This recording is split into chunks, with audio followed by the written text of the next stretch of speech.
বন্ধুসকল নমস্কাৰ আশা কৰোঁ আপোনালোক সকলো কুশলে আছে বন্ধুসকল আজি আপোনালোকৰ সৈতে এই সময়ত জনাবলৈ লৈ আছো চাওক কৰ্মচাৰীসকলৰ দৰমহা বৃদ্ধিৰ ওপৰত এটা নতুন খবৰ শেহতীয়াকৈ প্ৰকাশ হৈছে বন্ধুসকল এই দৰকাৰী ইনফৰমেশ্যনটোৰ বিষয়ে মই জনাৰ লগে লগেই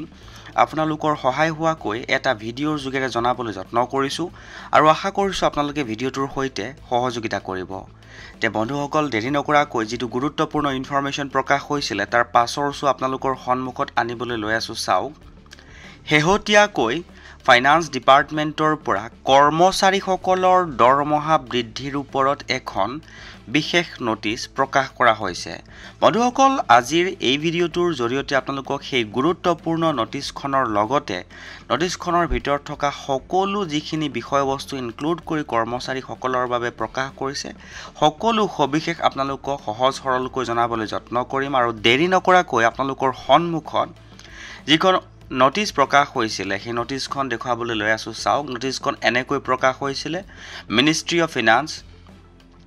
প্ৰথমতে মই হেডলাইনটো দেখাবলৈ যত্ন কৰিছো যেটো হেডলাইন তেওঁলোকে প্ৰকাশ কৰিছিল মন কৰিব cabinet approve additional instalment of 3% dearness allowance to government employees and dearness relief to pensioners তে বন্ধুসকল নিশ্চয়কৈ গম পাইছে কৰ্মচাৰী আৰু পেনশনাৰৰ বাবে এই বিশেষ নোটিছখন প্ৰকাশ হৈছিল বন্ধুসকল ইয়াৰ পাছৰ যিখিনি গুৰুত্বপূৰ্ণ ইনফৰমেশ্যন আপোনালোকৰ সন্মুখত মই হাইলাইট কৰিবলৈ লৈ আছো চাওক ইয়াতে উল্লেখ কৰিছিল The Union Cabinet chaired by the Prime Minister of Narendra Modi today has approved to release an additional installment of dearness allowance to central government employees and dearness relief to pensioners with effect from 1/7/2025, representing an increase of 3% over the existing rate of 55% of basic pay pension to compensate against the price rise. The বন্ধুসকল নিশ্চয়কৈ গম পাইছে যে কৰ্মচাৰী সকলৰ বা পেনশনাৰ সকলৰ বাবে চৰকাৰে 3% দিয়ে ইনক্ৰিজ কৰাৰ কথা উল্লেখ কৰিছে যেটো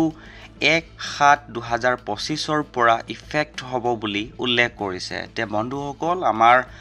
ৰাজ্য চৰকাৰেও অতি সোনকালে ইয়াৰ ওপৰত এটা পদক্ষেপ গ্ৰহণ কৰিব আৰু এখন বিশেষ নোটিছ উলিয়াব বুলি আমি আশাবাদী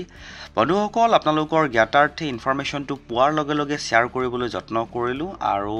যদি ইনফৰমেশ্যনটো ভাল লাগিছে তেনেহলে আপুনিও এবাৰ শেয়াৰ কৰিব বুলি আশা ৰাখিলো